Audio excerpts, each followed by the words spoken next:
Bonjour à tous et bienvenue dans la Taverne du Gamer, je suis Kira, accompagné cette semaine de Sid. Bonjour Sid, comment vas-tu ? Bonjour mon cher Kiki, bonjour à toutes et à tous, ça va très bien, merci beaucoup.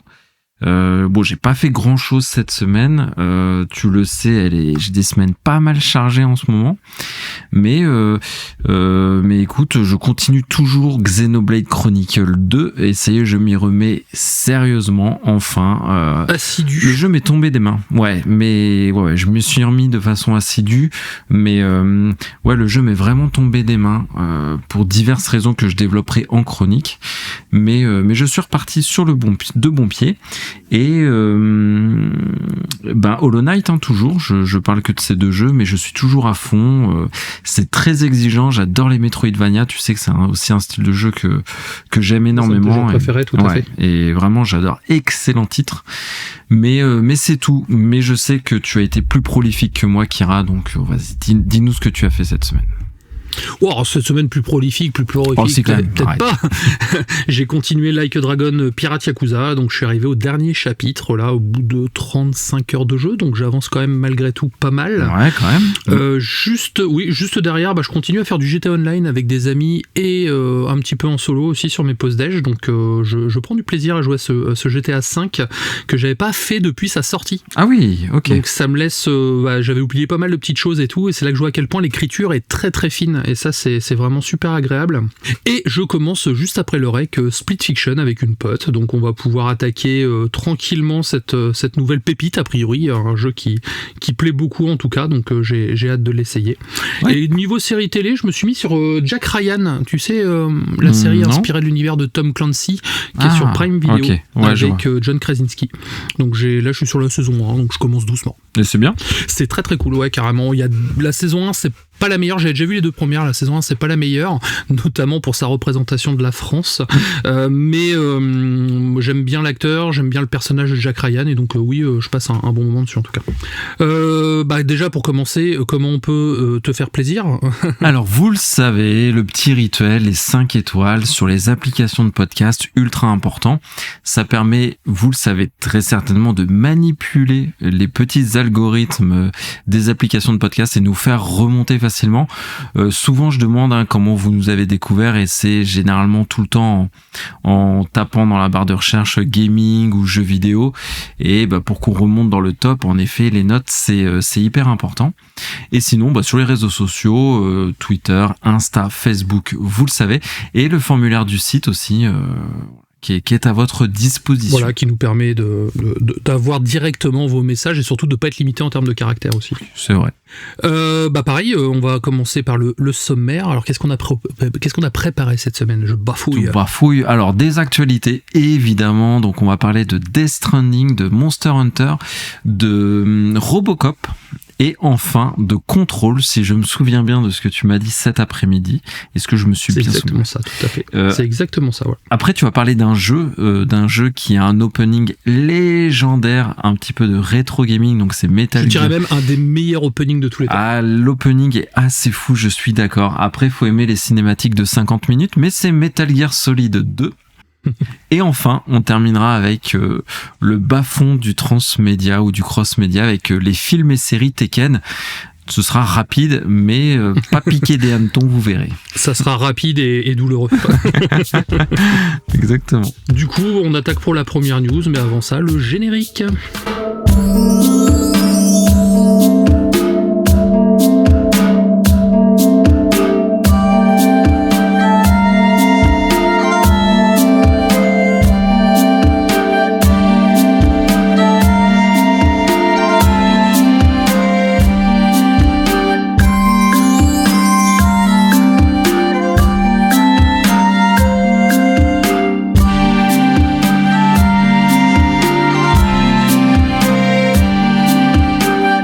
Robocop Rock City, donc un test que j'avais fait d'ailleurs, si je me souviens bien, c'était il y a quasiment un an maintenant. Oui, donc ça date. Ça commence à faire, voilà. Donc revient avec une nouvelle extension, donc plus qu'une extension, on va dire même un standalone, donc qui est intitulé Unfinished Business. Il est prévu pour l'été 2025 et cette extension bien sûr sera dispo sur Xbox Series XS, PC et PlayStation 5. Et dans cette nouvelle aventure, on y incarne toujours le fameux Robocop. On va devoir affronter des mercenaires d'élite dans l'Omni Tower, donc c'est un complexe, tu sais, résidentiel transformé en forteresse par l'OCP. Et on aura accès donc à des nouvelles armes, des nouvelles aptitudes et des nouvelles finishim, comme dans le Mortal Kombat de la semaine dernière. Est-ce que ça te fait penser à quelque chose, ce pitch? Judge Dredd? Ouais, ça ressemble au film Dredd, où tu vas arriver en bas de la tour et ton but c'est de monter là-haut pour aller déloger quelqu'un. Là où c'est intéressant par contre, c'est qu'on va pouvoir jouer Alex Murphy à l'époque où il n'était pas encore robotisé dans des séquences flashback. Ce qui peut être intéressant car Alex Murphy au final est très peu développé dans les films Robocop. On a quelques brides de son passé mais on n'en sait pas plus. On sait que c'était un très bon flic intègre et donc ils ont décidé de justement d'ouvrir la voie dans ce domaine, ce qui est plutôt intéressant pour moi. En tout cas, je l'attends beaucoup et je vais bien sûr le tester dès sa sortie. Et tu sais s'ils proposeront du coup un gameplay différent, peut-être plus basé, après faut pas qu'ils tombent dans les poncifs de l'infiltration, mais plus enquête peut-être à l'ancienne et tout, comme il sera pas robotisé. J'aimerais bien, et puis surtout du coup il sera peut-être aussi plus rapide, parce que c'est vrai que Robocop est un slow FPS. On peut dire, il avance pas vite le Robocop, mais c'est un très bon jeu. Ils ont eu un très très bon succès d'ailleurs et ils s'en félicitent, donc c'est pour ça aussi qu'ils sortent ce standalone qui n'était pas prévu. Mais c'est bien aussi, comme tu dis, d'avoir un autre gameplay, pourquoi pas, un gameplay d'infiltration ou éventuellement quelque chose d'un peu plus technique, moins bourrin, ça pourrait être plus scénarisé peut-être, avec des phases de dialogue, de choix, etc. Je sais pas. Alors, il y avait déjà beaucoup de phases de dialogue et de choix dans Robocop, donc après voir ce que ça va donner, parce que encore une fois si c'est des flashbacks, faut que ça puisse avoir une influence en tout cas sur la suite de l'aventure. Mais bon, déjà moi je sais que je suis hypé en tout cas. Et on peut se le dire, épisode 67 de la Taverne de Gamer, j'ai regardé où tu avais testé Robocop Rock City et j'avais fait en HS les romans Resident Evil que j'aime beaucoup. Sachant qu'on est quasiment à l'épisode 200. Non, peut-être pas comme on a 100, 121. Non, c'est si vous nous regardez dans le futur. Ah oui, d'accord. Robocop c'est le futur, c'est normal. Enchaînons sur Death Stranding 2. Donc, ça a été une semaine assez tonitruante pour notre cher Hideo Kojima. Tiens, d'ailleurs, Hideo Kojima, on en parlera 2 fois dans cette émission, puisque petite actualité sur Death Stranding, et tu vas parler de MGS2. Et on va même en parler 3 fois. Tu vas voir. Pas mal le suspense. Même moi, t'as réussi à me teaser, tu vois. Bon, bref. Donc, Death Stranding 2 n'a pas été avare en détail. Ça a ses forces et ses faiblesses. On pourra en parler de ces trailers qui durent 10 minutes. Donc oui, parce que Hideo Kojima a publié sur les réseaux X notamment et YouTube un trailer donc de 10 minutes suivi de la date de sortie du jeu. Donc on le sait maintenant, c'est le 26 juin 2025 que le jeu va sortir. Donc très cool, je suis très content. Et ce trailer de 10 minutes, malgré tout, Kira, je pense que c'est déjà un indicateur. Il a fait 4 millions de vues en 2 jours. Donc ça montre quand même qu'il y a un certain intérêt pour... Tout à fait. Et au-delà des gens qui attendent le jeu, cette bande-annonce, parce que on peut le dire aujourd'hui, enfin je le pense, tu me diras Kira, mais que techniquement, ce que fait le studio d'Hideo Kojima avec le moteur Guerrilla, le moteur Decima de Guerrilla, donc c'est le moteur de Horizon, etc., est assez ouf, surtout sur le motion visage, la motion capture, etc., où c'est bluffant. Donc je pense que même pour ceux, si vous n'êtes pas intéressé par le jeu, vous n'avez pas fait le premier ou que vous n'avez pas aimé le premier et que le second vous en fichez, je trouve malgré tout, tu vois, que le trailer a un intérêt parce que techniquement, quelle claque on prend en regardant. C'est une très belle vitrine, tout à fait. Ouais, c'est une vitrine technique assez folle. Et moi, c'est toujours le souci que j'ai avec les jeux photoréalistes, c'est que j'aime pas ça de base, parce que souvent, tu vois toujours, plus c'est photoréaliste, plus les défauts te sautent aux yeux, je trouve. Tu vois une animation, un visage qui est pas très bien. La fameuse Uncanny Valley. Exactement. Et c'est le seul jeu, je trouve, vraiment Death Stranding qui m'a fait oublier ça, parce que déjà il utilise des vrais acteurs, donc ça pareil c'est discutable ou non, hein.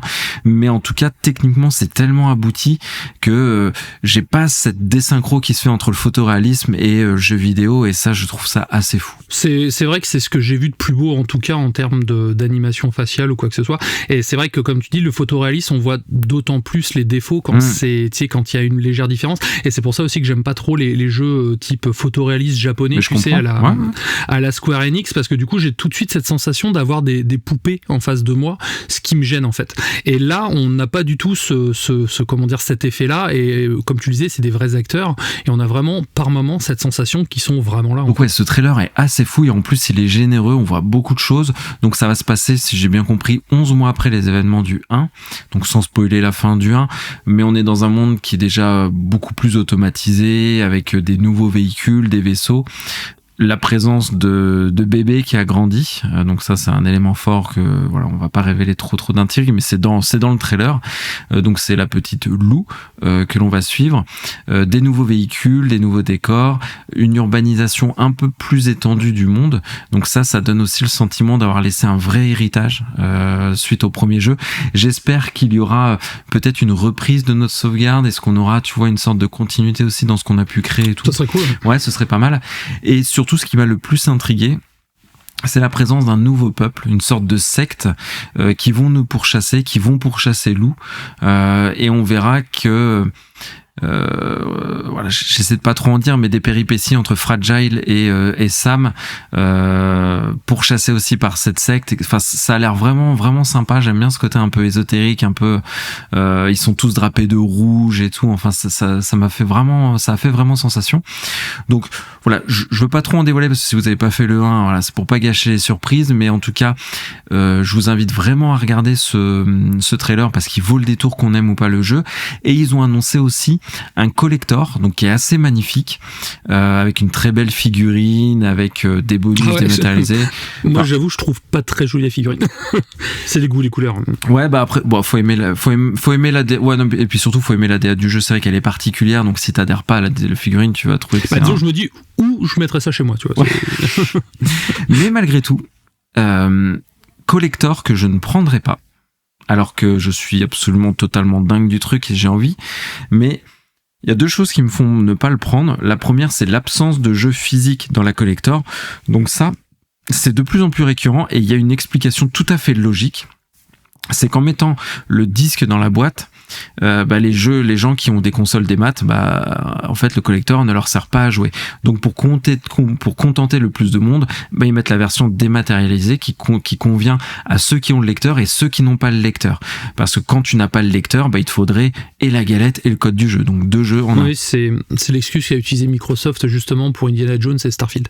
Qui est valable, je l'entends, mais c'est même pas pour ça. Enfin, c'est une des raisons, mais la deuxième raison m'embête encore plus pour pas prendre le collector, et tu me diras ton avis, Kara, c'est qu'il n'y a pas de steelbook.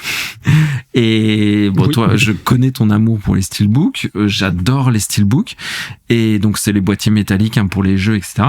Et une collector sans steelbook, même s'il n'y avait pas le disque dedans, en fait, ça m'embête. Je préfère prendre l'édition en dessous, dans lequel il y a un steelbook, et je serais encore plus content, plus que même d'avoir une figurine, tu vois. Je t'avoue, c'est ce que j'ai fait en commandant le Metal Gear Solid Delta. Je suis parti, parce que je trouve la figurine du collector pas très jolie, mais je suis parti sur je suis parti sur l'édition en dessous, justement, pour avoir le steelbook, en fait. Voilà, exactement. Je préfère avoir des petites des petites éditions, comme je t'avais montré 2-3 fois, comme celle de Dead Island 2 par exemple, où t'as un steelbook, des petits goodies à l'intérieur et tout. Je trouve ça plus sympa que le gros coffret avec une figurine et oui, pas de steelbook, quoi. Ouais. Donc moi j'en viens de plus en plus, parce que c'est vrai que c'est beaucoup d'argent. J'ai acheté beaucoup de collectors l'année dernière. Enfin voilà, des fois ça coûte quasiment le prix de la console. Je me rappelle du collector de FF7, et je te dis, des fois je prends plus de plaisir à avoir vraiment mon steelbook, mon édition un peu upgradée, qui me suffit.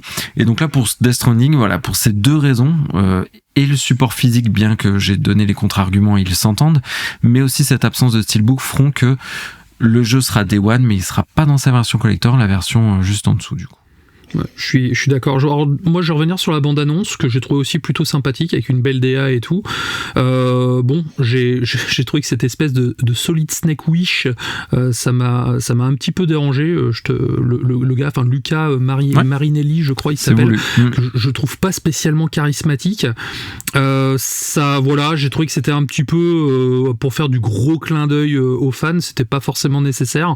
Donc peut-être que le personnage a un rôle important, c'est possible. Tu vois, c'est là que j'adore Hideo Kojima, mais c'est là que je trouve que des fois Hideo Kojima, il est too much, il va un peu trop loin. Et là, c'est là-dessus que je l'ai trouvé en tout cas. Je pense que too much est un bon adjectif pour Hideo Kojima. Mais c'est vrai que après c'est ce qu'on aime, hein, ça je dis pas. Mais là, ouais, c'est un peu comme le dev du studio la Remedy, je sais plus son nom là. Ah oui. Alors là, tous nos auditeurs l'ont et ils sont en train de le souffler. Mais non, on Sam Lake, voilà. Donc pareil, c'est du gars too much, mais c'est des mecs attachants, voilà, qui sont des figures du jeu. Du talent surtout. Petite newsette en parlant de Sam Lake. Une donc, tu vois, une newsette, pas une newsette. Petite newsette. Donc là, tu me tends une perche intéressante. On va parler de Control. Alors pourquoi je parle de Control qui est sorti déjà il y a quelques temps. Déjà parce qu'il y a une mise à jour de Control qui vient de tomber. Donc le 10 mars 2025. Donc on enregistre le 13. Il y a 3 jours. Non, c'est pas fait mal. Et cette mise à jour apporte plusieurs petites nouveautés, notamment une mission exclusive avec la participation vocale d'Hideo Kojima. Oh, d'accord, on en parle 3 fois. Voilà pourquoi on parle d'Hideo Kojima. À la base, c'était donc un DLC qui était une petite mission qui était inclus uniquement dans le jeu PS4, et donc là, il a été déployé sur toutes les plateformes. Donc c'est la mission du docteur Yoshimi, c'est disponible, donc comme je disais tout à l'heure, dans toutes les bonnes crèmeries. Et en plus de cette mission, la mise à jour inclut de nouvelles tenues pour Jess, un support HDR et une compatibilité avec la technologie DLSS 3.7, ainsi que une configuration ray tracing ultra pour la PlayStation 5 Pro. Donc déjà que le jeu était très beau à l'époque, donc là on se retrouve vraiment sur quelque chose de bien poussé, et encore une fois le jeu il est sorti il y a 5-6 ans facile ouais. Donc voilà, ça prouve bien que Remedy tient beaucoup à la licence Control, à leur Remedyverse, et c'est quand même cool d'avoir, je trouve que c'est un bon mood d'avoir une petite mise à jour comme ça gratos qui permet pourquoi pas de se replonger dans le jeu en tout cas. Ouais, carrément, c'est cool, et il y a du suivi. Ça pareil, c'est quelque chose qu'on peut mettre au crédit de Remedy, ils aiment bien assurer un suivi. Il y en a eu beaucoup sur Alan Wake 2 avec des DLC à foison, 3 DLC je crois d'ailleurs, non Kira, c'est ça? 3 DLC sur Alan Wake 2, tout à fait. Donc ils font vivre leur licence, ils font vivre leur jeu, ils font vivre cet univers un petit peu étendu, donc c'est cool. Control, c'est tous les deux un succès, un petit coup de cœur, enfin un succès on peut le dire, mais un jeu qu'on aime beaucoup, qui a ses défauts. D'ailleurs, je sais pas si un jour on le chroniquera, ça peut être intéressant parce que c'est un jeu qui mérite quand même d'être mis en avant. Donc Kira, si un jour ça te tente, pourquoi pas. Je t'avoue que là je suis en train de regarder ma boîte de ma version PlayStation 5. Je l'ai relancé l'autre jour juste pour faire quelques screens parce que je le trouvais vraiment joli et ça m'a donné envie de m'y replonger. Pourquoi pas cet été, tu sais, on a quelques creux cet été normalement en fonction des calendriers de sortie.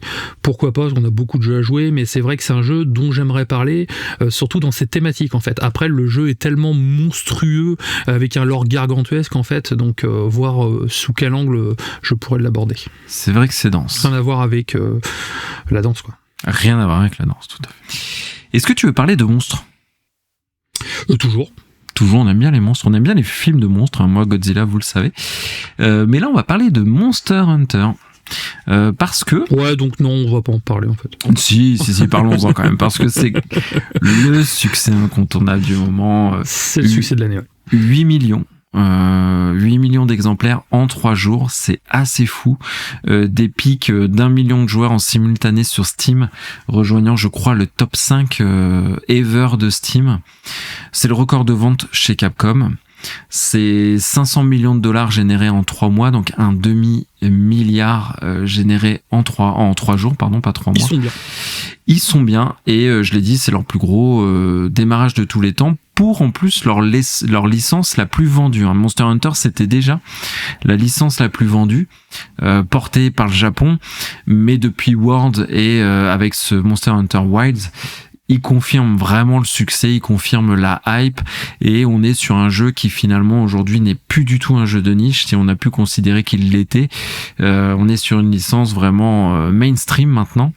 Surtout qu'ils l'ont ouvert, on va dire pas en casualisant, mais surtout en rendant de façon plus simple accessible, et plus accessible, ouais, en tout cas, à un nouveau public. Et ça, c'est quand même très très cool au final. Et c'est tout à leur crédit, la preuve, ça fonctionne. Et beaucoup de personnes à qui je parle en ce moment se passionnent pour ce Monster Hunter alors qu'ils n'ont jamais joué avant à aucun Monster Hunter. Donc le pari est gagnant en tout cas. Ouais, ça fait quand même envie. Et moi, j'aime bien de voir ce genre de production cartonner autant, parce que en effet, on est sur des licences qui s'ouvrent à un nouveau public, qui se casualisent, même si j'aime pas trop ce terme-là parce qu'il est pas valorisant, alors qu'il y a un vrai travail. C'est pour ça que je cherchais mes mots. Ouais, alors qu'il y a un vrai travail de game design, il y a une intention derrière ça.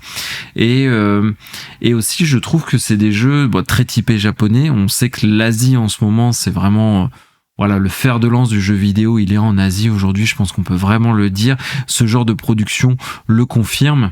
Et voir un tel succès quand tu vois aujourd'hui des jeux occidentaux s'éclater complètement, et là je pense à Dragon Age ou Evolved, qui sont des exemples de RPG génériques qu'on a déjà vu 1000 fois et qui ont coûté, je pense, des fortunes.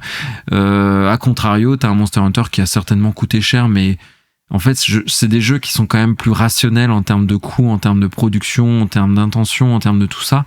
Et je trouve ça cool de voir vraiment ce genre de jeu cartonner.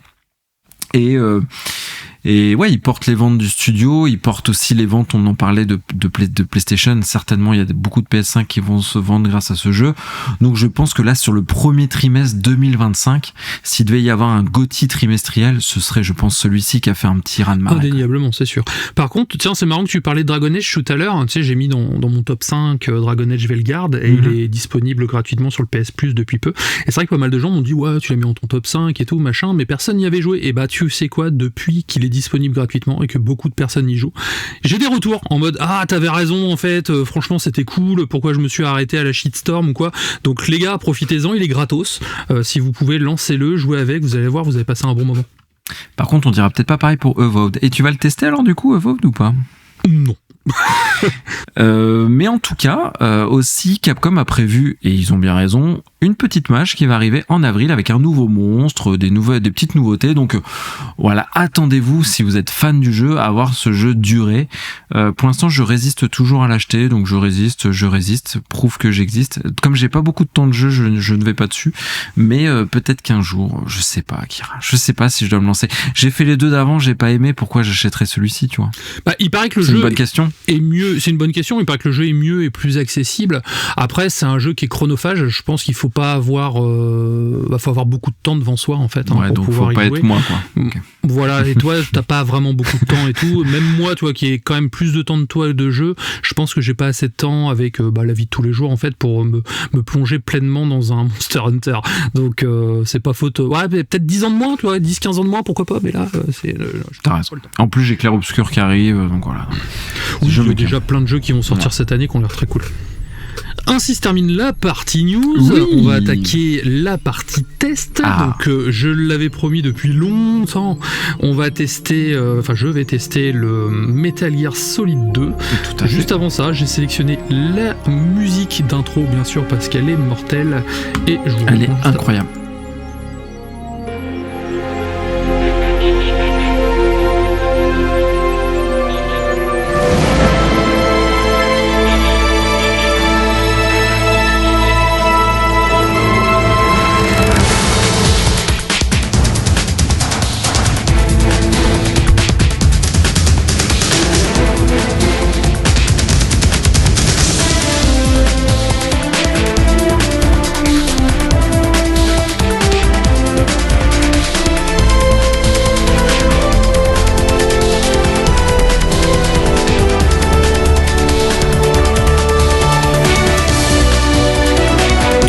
Metal Gear Solid 2 Sons of Liberty. Il est sorti donc sur PlayStation 2 en 2001 et en 2002 en Europe. Donc c'est une époque où les jeux sortaient avec quasiment un an d'écart. C'est vrai. C'était il y a longtemps. Hein. Le jeu a été acclamé par la critique pour son gameplay. Une version étendue intitulée Metal Gear Solid 2 Subsistance est arrivée l'année suivante, ajoutant de nouveaux modes de jeu et des missions supplémentaires, essentiellement des missions VR. Le développement d'ailleurs de ce jeu a commencé seulement 2 mois après la sortie du 1, donc c'est dire qu'il y avait déjà une vision à l'époque.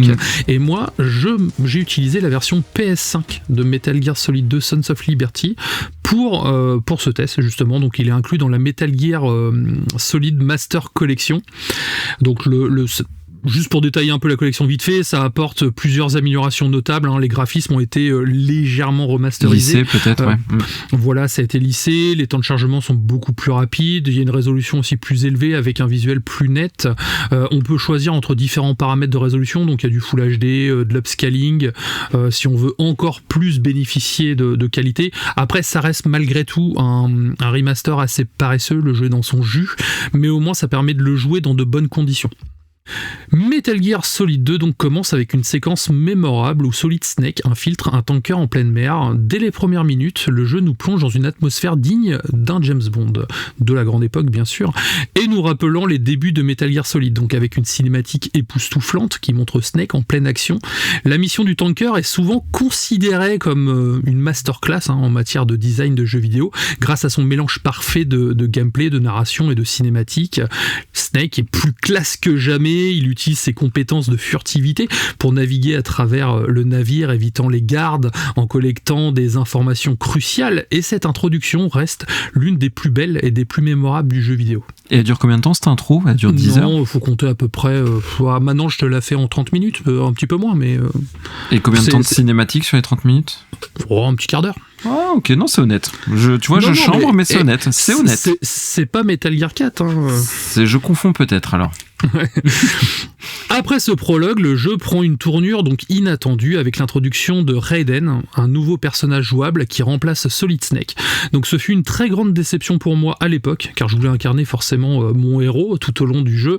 Cependant, Raiden apporte une perspective assez fraîche et différente à l'univers Metal Gear, donc son côté bleu assez naïf, ça apporte quand même un vent de fraîcheur, et tranche drastiquement avec son mentor, on va dire, Solid Snake.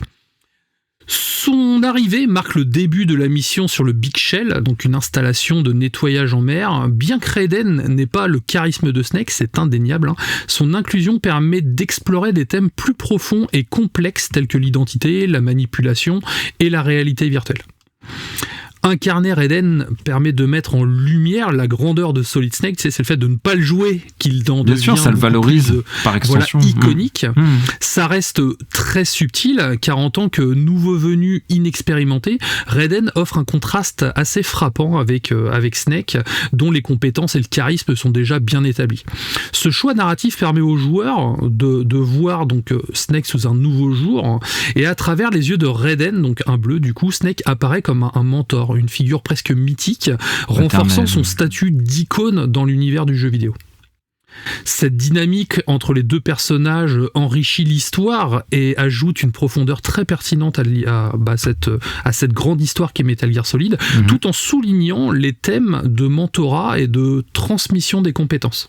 Je vais parler des antagonistes parce que serait un Metal Gear Solid sans antagonistes, bien sûr, donc ils sont tout aussi mémorables que ceux du premier jeu. Oui, il est pas dans celui-ci.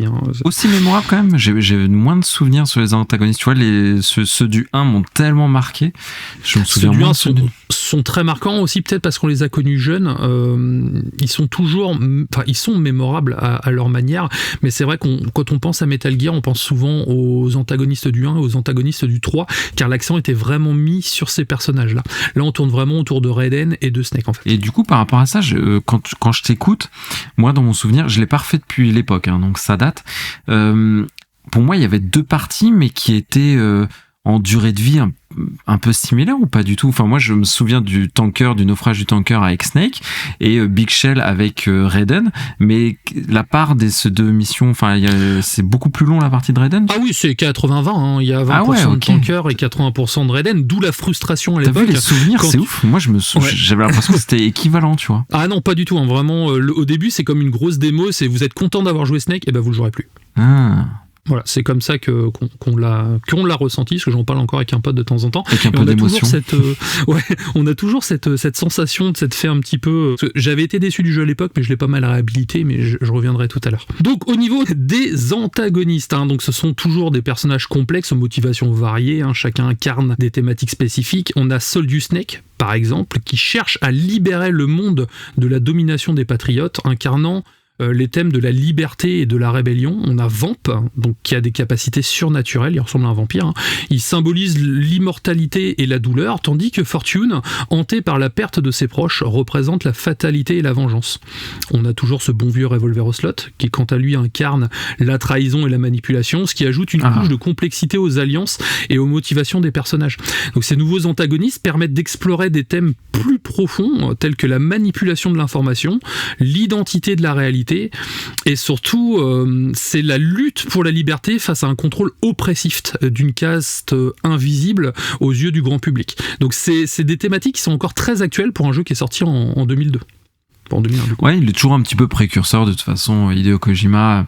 Je trouve que c'est un visionnaire, sur plein d'aspects, il dénonce, tu parlais de la liberté, la violence aussi, le fait qu'on peut faire le jeu sans tuer personne, avec des armes non létales, enfin, tout ça, c'est de l'engagement qu'il prend, c'est une personne qui vit ses jeux avec engagement, et ça se retrouve surtout dans l'écriture de ses personnages, je trouve, et notamment les méchants qui ont, une symbolique souvent, et voilà, derrière leur personnage. Ouais. C'est d'autant plus pertinent en 2025, car elle touche à des questions universelles. La manipulation de l'information, on en parle assez souvent, hein, donc c'est exacerbé par les réseaux sociaux à l'heure actuelle. Ça reflète aussi beaucoup de préoccupations actuelles concernant les fake news et la manipulation des faits, surtout depuis l'augmentation de l'utilisation de l'IA générative. Les questions d'identité et de réalité explorées à travers les expériences de Raiden, en fait, ça résonne fortement avec une époque où la réalité virtuelle et les technologies immersives brouillent les frontières entre les mondes physiques et numériques. Ouais, ça fait encore écho à des thèmes du quotidien, alors que le jeu tu as dit 2001, donc il a 24 ans, quoi. C'est ça. Et il y a ensuite la lutte pour la liberté face à un contrôle oppressif, donc c'est symbolisé par la bataille contre les patriotes. Ça trouve un écho particulier dans un contexte où les gouvernements et les entreprises technologiques exercent un contrôle croissant sur les données personnelles et les libertés individuelles, en fait. Ces thématiques, ça contribue à susciter chez moi, en tout cas, des réflexions faisant de Metal Gear 2 une œuvre toujours actuelle et surtout très significative. Le scénario est volontairement plus brumeux pour flouter les lignes entre réalité et fiction.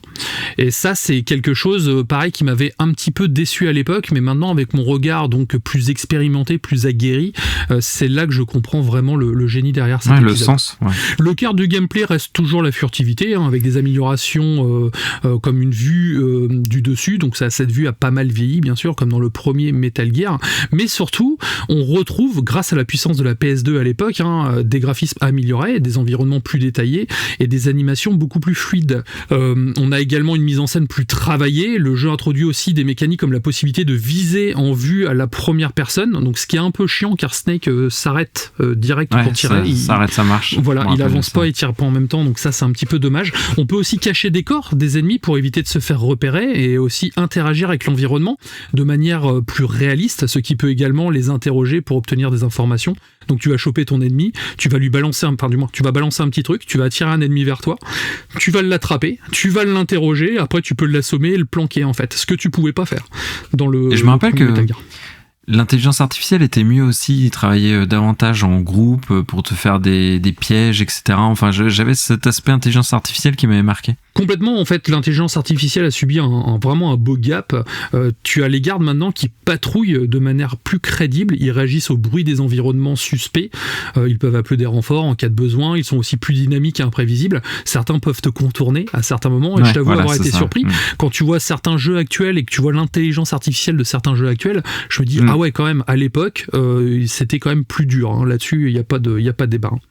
La musique est composée par Harry Gregson Williams, donc c'est un autre point fort du jeu. Elle accompagne parfaitement les moments de tension et d'action tout en restant mémorable, même 20 ans après. Vous avez entendu le générique de début tout à l'heure. Donc je vais conclure, parce que ça reste Metal Gear, je vais dire que des bonnes choses dessus, donc je préfère faire ma conclusion maintenant. On va pas faire une heure de lançage de fleurs sur le jeu. Sur Kojima. C'est ça. Metal Gear Solid 2 Sons of Liberty, sans conteste, un épisode majeur de la série et un monument du jeu vidéo avec son gameplay, ses graphismes impressionnants pour l'époque, j'entends bien, et sa bande sonore qui est beaucoup plus à l'époque de la PlayStation 2, il y avait beaucoup plus de possibilités au niveau de la bande sonore, et là on se retrouve avec justement des partitions symphoniques, ce qu'on n'avait pas dans le premier.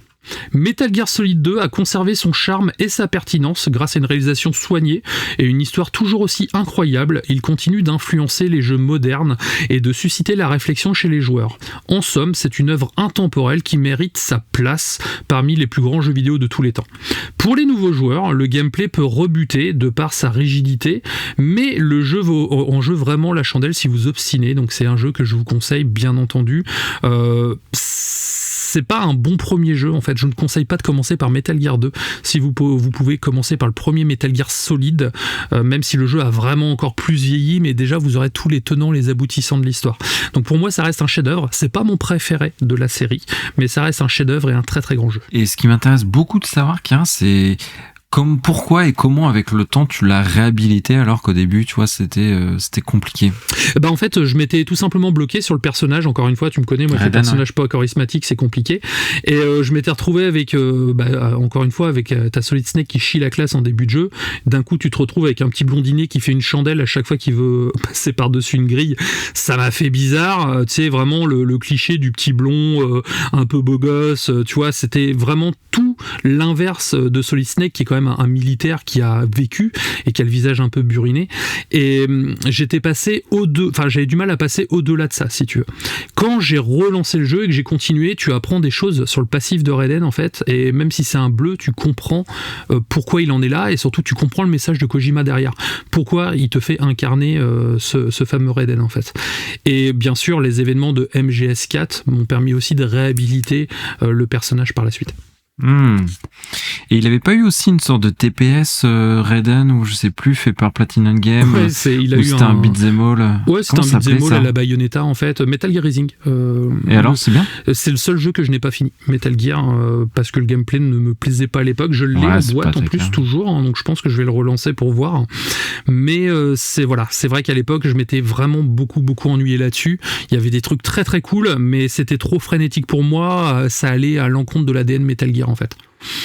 Après c'est un spin-off, c'est volontaire, on a un ninja cybernétique qui fait des trucs de ouf et un peu what the fuck, mais c'était pas mon délire en fait. Et celui qui est en préparation là, c'est Metal Gear Delta, c'est le 4. C'est le 3. C'est Metal Gear Solid 3, donc qui se passe chronologiquement au premier avant tous les autres Metal Gear, donc ça c'est une très bonne porte d'entrée par contre, et c'est mon Metal Gear préféré. Ah ouais. Donc tu es saucé, tu as très hâte alors j'imagine. Oh bah oui, j'ai même très très hâte, hein. T'imagines en 3 mois ça se trouve on va voir Mafia, Metal Gear, GTA, enfin ça fait beaucoup pour moi tu vois.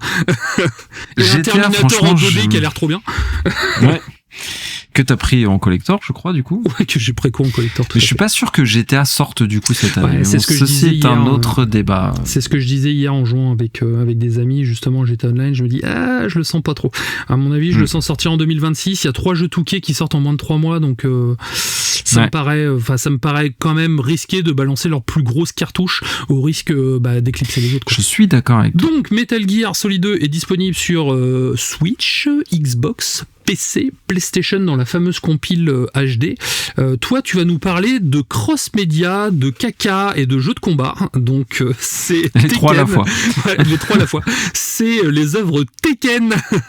Donc, c'est ça. Oh, t'écoute. Alors, quelle est l'intention derrière ça déjà? Parce que qu'est-ce que ça peut dire de moi? Non, c'est juste que tu sais. Alors, non, enfin, ça pourrait. C'est pour ça que je commence par me justifier. Mais non, évidemment, Tekken 8 la semaine dernière, vous le savez, vous l'avez vu en chronique, j'ai kiffé le mode histoire, j'avais envie de me remettre dans tout ça, et je me suis dit, naïf comme je suis, c'est cool, il y a des films et des séries. Et voilà, c'est ça qui m'a emmené à regarder du coup 5 œuvres en tout, donc 2 films live, 2 films d'animation et une série de Netflix. Donc c'est tout ça que je vais vous débriefer rapidement. Donc c'est pas une chronique d'analyse, hein. Il y aura pas de fond, hein, parce qu'il y a rien à dire sur le fond. Il y en a déjà pas de base en fait. Voilà, donc compliqué, mais voilà, je vais repasser en revue ces 5 œuvres, vous dire mon ressenti là-dessus, vous en parler un petit peu, et après voilà, on conclura là-dessus. Mais avant, musique quand même, hein, voilà, ce sera le meilleur moment de la chronique, sachez-le, c'est la musique. Tu nous as sélectionné quoi comme musique, un truc hors sujet ou qui est en lien avec du Tekken. Du Tekken un peu old school, mais du jeu vidéo, hein, parce que même sur les œuvres, la musique, il n'y a pas grand chose à récupérer. Donc musique, on y va.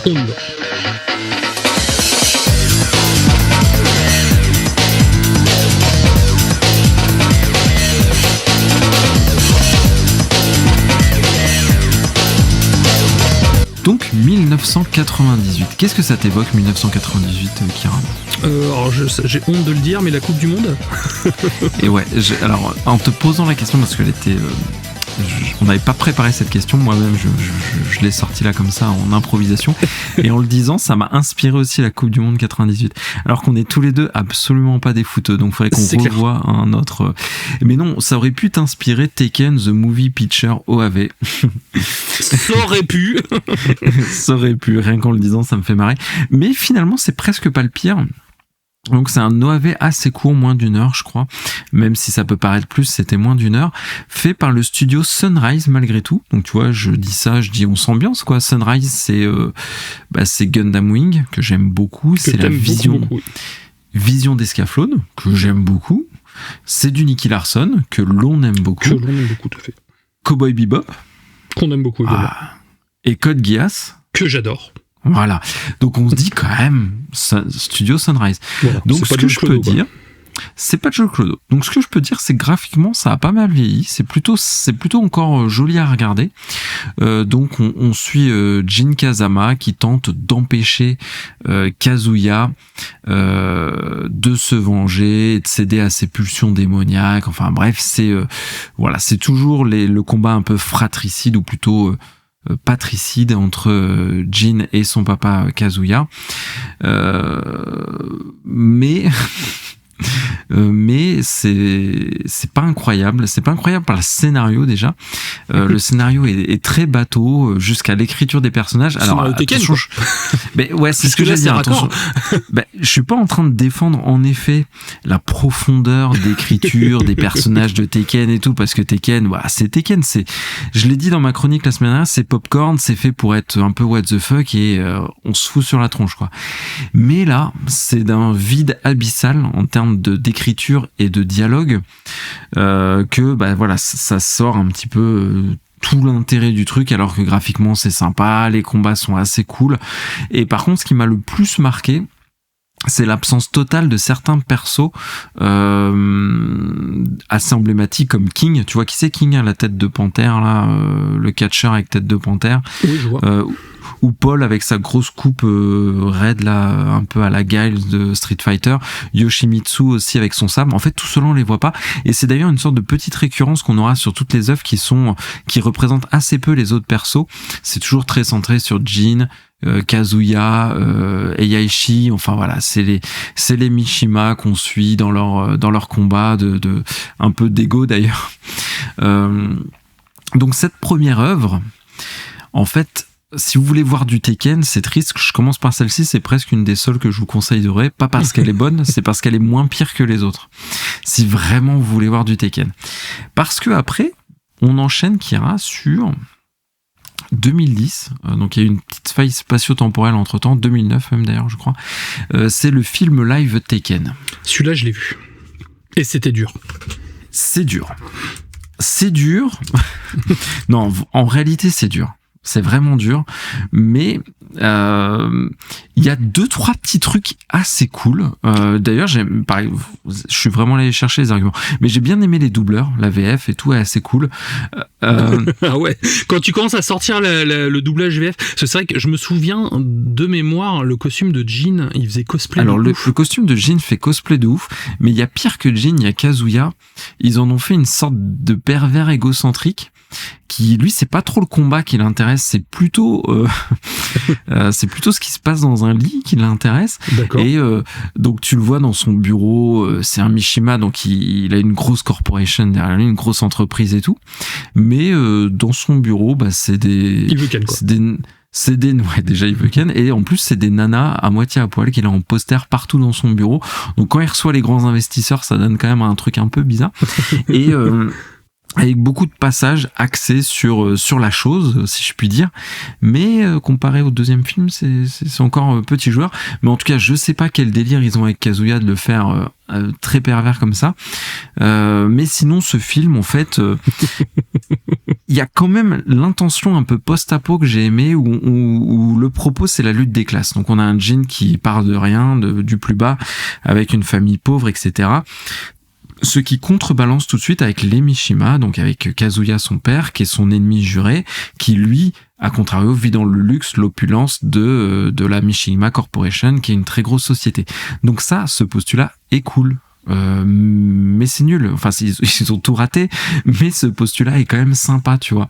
Et dans ce film, il y a Gary Daniels qui joue dedans, qui joue Brian Fury. Gary Daniels, il a fait Ken le Survivant dans le film de merde, Ken le Survivant. Tout est lié. Ce gars-là, ouais, il a pas dû faire fortune dans le cinéma, en tout cas. Mais en tout cas, c'est à peu près le seul propos que je sauverais du film. C'est très nadardesque. Esthétiquement, enfin, ils ont réussi à rendre un côté un peu crade au film, mais du coup, ça le rend encore plus, enfin, ça le rend crade, quoi. Donc, je pourrais le résumer comme ça. Un film crade avec un méchant pervers. Voilà. Qu'est-ce que t'en penses de ce résumé de Tekken live action, mon cher Kira? Et tout ça en cosplay raté de la Japan Expo 2005. Dit voilà. Comme ça ressemble à un mauvais porno. Hein. Si tu ne dis pas que tu parles de Tekken... Eh ben écoute, je pense que Kazuya aurait préféré d'être dans un mauvais film comme ça, plus que dans Tekken Live, mais ouais, bien résumé. Ensuite, il y a eu un film d'animation en 2011 qui s'appelle Tekken Blood Vengeance. Eh ben c'est pas si mal ça aussi. D'accord. C'est pas si mal, enfin pareil, hein, c'est le même argument que pour le premier film d'action, hein. Enfin le premier OAV, c'est pas si mal parce que le reste est vraiment très mauvais. Mais pareil, il y a une petite note d'intention que j'ai bien aimée, c'est qu'on suit pas Jin et Kazuya pour une fois. On suit deux héroïnes dont j'ai malheureusement déjà oublié le nom. C'est que ça devait être hyper quoi. Ouais, ça devait être hyper, mais peut-être que ça me reviendra, mais c'est deux héroïnes bien connues c'est Xaoyu, je crois, et Alisa, enfin quelque chose comme ça. En tout cas, on suit les deux nanas, et ça, moi, premier bon point positif, c'est qu'on suit des personnages autres que la famille Mishima, où je dis toujours c'est très centré sur eux, c'est un peu relou. Ouais. Mais par contre, là pour le coup, la VF est complètement ratée, et je l'ai regardé en VF. Techniquement, c'est plutôt bien. D'ailleurs, c'est un film qui a eu un prix pour ses effets spéciaux, pour ses séquences en CGI, parce qu'elles sont vraiment bien faites en termes de combat, d'animation et tout. C'est bien fait, c'est en 2011, et ils ont eu un prix dans un grand concours japonais, donc ça c'est plutôt pas mal. Mais là, en fait, le film est creux. Sur les 3/4 du film, c'est hyper creux. D'accord. Donc l'intention, encore une fois, là, elle est sympa avec mettre deux héroïnes en avant. En plus, c'est plutôt sur les événements du 5 et du 6 de Tekken. Là, on est plutôt généralement sur le 3. C'est souvent le scénario du 3 qui revient en boucle.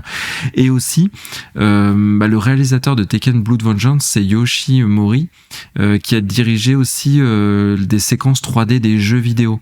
D'accord, ouais, donc là-dessus, il y avait du background, quoi. Ouais, et exactement, c'est que t'as des gars quand même qui ont bossé dessus, qui sont dans la licence Tekken, comme le scénariste du film. Bon, c'est le scénariste aussi qui a travaillé un peu sur Tekken, donc le gars, il a pas écrit Game of Thrones, quoi, mais il a quand même été intéressé à l'écriture de ce film d'animation, et il voulait justement donner un angle différent qui changeait de la famille Mishima, et ça, voilà, c'est pour moi le point positif à garder vraiment de ce film d'animation. Mais du coup, est-ce que ça en fait un bon film, du coup ? Non. Non, en fait, dans tout ce que je dis, j'essaie de trouver toujours contrebalancer, mais il n'y a rien de bon. Dans les 5 œuvres que je vous cite, il n'y a rien de bon. Il n'y a rien de bon. Et le pire, c'est Tekken 2, Kazuya Revenge. C'est en fait ce que j'ai vu de pire dans ma vie. J'ai jamais... Toujours avec Gary Daniels. J'ai jamais rien vu d'aussi nul. Mais en fait, ça a rien à voir avec Tekken. Ils ont juste les noms. Ils se tabassent dans la rue, on dirait des punks à chiens qui s'embrouillent dans les quartiers, tu vois. En fait, les mecs sont... Non, c'est pire Dragon Ball Evolution. Mais c'est pire. Est-ce que c'est pire que les Chevaliers du Zodiac qui est sorti sur Netflix, sur Prime il y a pas longtemps? C'est pire. Ah ouais. Je peux pas te dire d'autre, c'est pire que tout. Ils ont mis partout, je sais pas pourquoi le réalisateur, j'ai même pas vu qui c'était. Donc on a un Kazuya, cette fois-ci c'est pas Jin, c'est Kazuya, qui est amnésique, bon. Mais par contre, pareil, il y a des scènes de sexe tout le temps. Tout le temps. Mais les gars, faites un porno, les gars. Mettez pas la skin Tekken, ça sert à rien. Ça me fait penser à Dead or Alive. Convertissent, les gars. Non, mais non, mais encore Dead or Alive, c'est assumé presque. Là, on est dans Tekken. Ils ont attendu 17 minutes de film pour nous mettre des scènes comme ça, et ils apprisent tout le temps. Et puis très malaisant, tu vois, c'est des nanas qui se battent, elles sont en tenue d'écolière, sauf qu'elles ont 20-30 balais avec tout le temps des sucettes dans la bouche. Enfin, j'ai jamais vu ça, Kira, je te jure, j'étais mal à l'aise tout seul à regarder ça. Heureusement que j'étais tout seul d'ailleurs à regarder ça, parce qu'on m'aurait fait interner, je pense. Mais non, c'est nul, c'est obsédé, ça a aucun sens. Et il y a même pas dans le premier Tekken film là, il y avait des tentatives d'un petit peu gamifier l'expérience, où t'avais des arènes, où ça faisait un peu jeu vidéo et tout. Là, rien à faire. Là. Donc voilà, bon, ça c'est le pire truc que j'ai vu de ma vie. Donc il se fait enrôler par une secte et tout. Enfin, vraiment rien à voir avec Tekken. Et enfin, on termine sur ce qui aurait pu sauver un petit peu la mise. Donc c'est Tekken Bloodline de Netflix, qui est véritablement pas trop mal. Mais en fait, pareil, ils ont saccagé le truc. C'est qu'il y a un autre très gros défaut. C'est que la série est en 8 épisodes, elle termine sur un cliffhanger de ouf. En fait, genre, le cliffhanger, c'est le combat final n'est pas fini presque. Genre, ça s'arrête au dénouement. Et Netflix, dans sa grande bonté, n'a jamais renouvelé la série. Donc en fait, là, je vais vous parler d'une série qui a des qualités, mais je vais vous dire, en fait, la regardez pas, parce qu'elle a pas de fin et pas de suite. Donc, ouais, je suis en train de regarder, déjà graphiquement, c'est pas sa qualité principale, hein. Ça a l'air dégueulasse. Hein. Alors, c'est pas très beau graphiquement, mais par contre, ça a le mérite d'être un petit peu différent du jeu vidéo. Tu vois, on n'est pas sur un copier-coller du jeu vidéo et tout. Et ça, pareil, je trouve que c'est un parti pris qui se vaut. Je me dis pourquoi pas, tu vois, c'est une idée. C'est le studio Ibari qui est derrière, qui a des compétences et tout, et qui a justement cette patte un petit peu graphique différente et tout. Mais en fait, les combats sont cool, l'animation est cool, ils ont mis des petits effets visuels un peu sympas quand on se tape, c'est les mêmes effets visuels que dans les jeux. Donc on se dit, en fait, là c'est une série qui a été faite avec davantage de respect et d'amour, si tu veux, pour la licence Tekken. Sauf que on suit Jin Kazama de son enfance à l'âge adulte, donc tu le vois progresser, entraîné par Heihachi Mishima, donc cool, pour combattre Ogre, donc le méchant du 3, très cool, mais encore une fois, le dénouement est... En fait, il n'y a pas de fin, il n'y aura pas de saison 2. Donc en fait, je peux pas vous le conseiller, parce que vous resterez sur votre fin, quoi. Et ça, c'est ce qui m'a fait, tu sais, Kira, moi, arrêter Netflix. C'est parce que, tu sais, si une série marche pas, ou quelle que soit sa qualité, elle est annulée, il n'y a pas de saison 2. Et ça, moi, c'est rédhibitoire. Tu vois. Oui, je comprends, c'est clair. Moi, c'est pareil, je m'arrête des fois, je commence des séries, Netflix annule la série en cours. J'ai eu le cas, c'était avec Chaos, tu sais, la série que je t'avais racontée, là, avec les dieux grecs. Et Jeff Goldblum. Oui. Et j'ai devais être à l'épisode 5, je crois, sur 10, où Netflix annonçait qu'il n'y aurait pas de suite, et je dis fuck, je me suis arrêté. Complètement. Ça donne pas envie de s'investir si c'est pour rester, sur un cliffhanger dégueulasse. Je préfère m'arrêter comme ça, et je suis d'accord, c'est difficile de conseiller une série quand, surtout quand la fin n'est pas satisfaisante. Tu vois, si ça s'arrête sur un gros cliffhanger, limite, il est en train de donner un coup de pied à suivre et t'as pas de suite, c'est abusé, quoi. Franchement, c'est ça. En fait, car c'est pas un coup de pied, c'est un coup de poing, mais c'est ça en fait. et alors que celle-ci, j'aurais pu faire un axe d'analyse quand même, un truc un peu plus profond, vraiment rien que sur cette série-là, parce que là, il y a matière par rapport aux 4 purges d'avant. Mais en fait, non, je peux pas, parce que ce serait malhonnête de vous vendre un truc qui derrière a pas de fin et qui a pas, voilà, qui a pas d'intérêt en soi. Donc en conclusion. Il n'y a pas de conclusion. Si vous aimez Tekken, jouez à Tekken. Ne regardez pas, c'est pourri. Voilà, regardez pas. Alors pourquoi j'ai regardé ça en fait? C'est parce que moi je pensais trouver des trucs cool, faire des biais d'analyse avec le jeu vidéo et tout, et je me suis infligé ça. Il fallait quand même que j'en parle pour au moins rentabiliser ce temps de visionnage. Voilà. Donc désolé, je vous inflige ça, mais c'est parce que je me le suis infligé en retour. Donc fin de chronique, pas de conclusion, pas d'analyse, rien. C'est nul, n'y allez pas. On rigole. Voilà, c'est ce qu'il faut se dire. Hein. Ouais. Au moins on rigole. C'est rare parce qu'on aime bien plutôt parler de ce que l'on aime, ce qui nous anime. C'est vrai que généralement quand on n'aime pas, on n'en parle pas. C'est très rare qu'on fasse. Oui, c'est un peu notre ligne édito. Ouais, good vibes, toujours bonne ambiance, chill et tout. Mais là, fallait que je rentabilise ce temps perdu parce que sinon je l'aurais trop mal vécu. Vous imaginez, ça aurait été une double peine pour moi d'avoir regardé ça et de pas en avoir fait de chronique. Donc voilà, j'ai rentabilisé carrément. Ah oui, là c'est clair que c'est rentabilisé. Du coup, c'était Tekken disponible un peu nulle part et un peu partout à la fois, donc on vous le conseille pas. Est-ce que t'as des big up avant de terminer l'émission qui est un peu plus Walligan que d'habitude? Ouais, un peu plus Walligan, mais bon voilà, c'est aussi ça la taverne. On est bien, on est entre nous. Voilà, on n'est pas dans le jugement et vous ne l'êtes pas non plus. Et 4 big up, donc Epoch, qui est donc c'est 4 big up d'Insta, donc qui a beaucoup aimé ta chronique Prince of Persia, Kira, donc je tenais à te le dire. Oh, merci. Et cet auditeur tenait à te le dire, donc du coup il se lance sur le jeu et il apprécie beaucoup grâce à toi, donc il te remercie. Et en plus il est dispo sur le PS Plus, j'ai vu à partir du 18, donc si vous voulez le tester, c'est l'occasion. Ils servent en ce moment plutôt bien. Yogoichi qui nous écoute pendant qu'il bosse en cuisine, donc coucou, je sais que tu nous écoutes pendant que tu bosses. Ne te coupe pas, ne te brûle pas. J'ai connu ça, le travail dans les cuisines, et je me suis brûlé et coupé, donc fais attention à toi. Et il a très envie de jouer à Stray, gros coup de cœur pour moi, donc vraiment je t'y encourage. Ensuite, Squire, donc qui lit du Lovecraft, qui a acheté la BD Dracula et qui joue à Sea of Stars, qui essaie de platiner, donc un homme de goût, comme on les aime. On valide. Comme tous nos auditeurs. Comme tous et auditrices, bien sûr. Et enfin, Seb Winchester, qui a adoré la chronique. Un fan de Supernat. Voilà, qui a adoré la chronique de Supernat. Merci. C'était dur, hein. C'était pas simple de parler d'une série que j'aimais autant, c'est vrai. Moi, j'ai un big up de Hero qui m'a envoyé un message, donc il voulait nous dire qu'il écoutait à fond tous nos épisodes et surtout il écoute uniquement notre podcast en fait. Il aime bien notre façon d'aborder les choses et le côté chill. Il m'a demandé si j'allais tester Kingdom Come Deliverance 2, c'est prévu, mais avant j'aimerais bien refaire le 1 en fait, donc c'est pour ça que je vais pas le faire dans l'immédiat, comme le scénario se suit direct et que j'ai fait le 1 il y a longtemps, donc oui je pense faire les deux dans la foulée en tout cas, donc j'attends une baisse de prix et c'est prévu quoi. Bon bah écoute, héros, tu es notre héros. Tu es notre héros. En attendant, je te laisse le mot de la fin. Moi, je vous souhaite une excellente semaine. Merci pour votre patience et de nous écouter avec nos voix de canard toutes les semaines comme ça. Et surtout, amusez-vous bien. Amusez-vous bien, en effet. Jouez à Tekken et ne le regardez surtout pas. Lisez des livres. Je suis sur Dan en ce moment. Allez voir des films. Pourquoi pas Robocop, tiens, comme on en a parlé. Jouez à MGS et surtout, prenez soin de vous, prenez du plaisir et ciao. Ciao.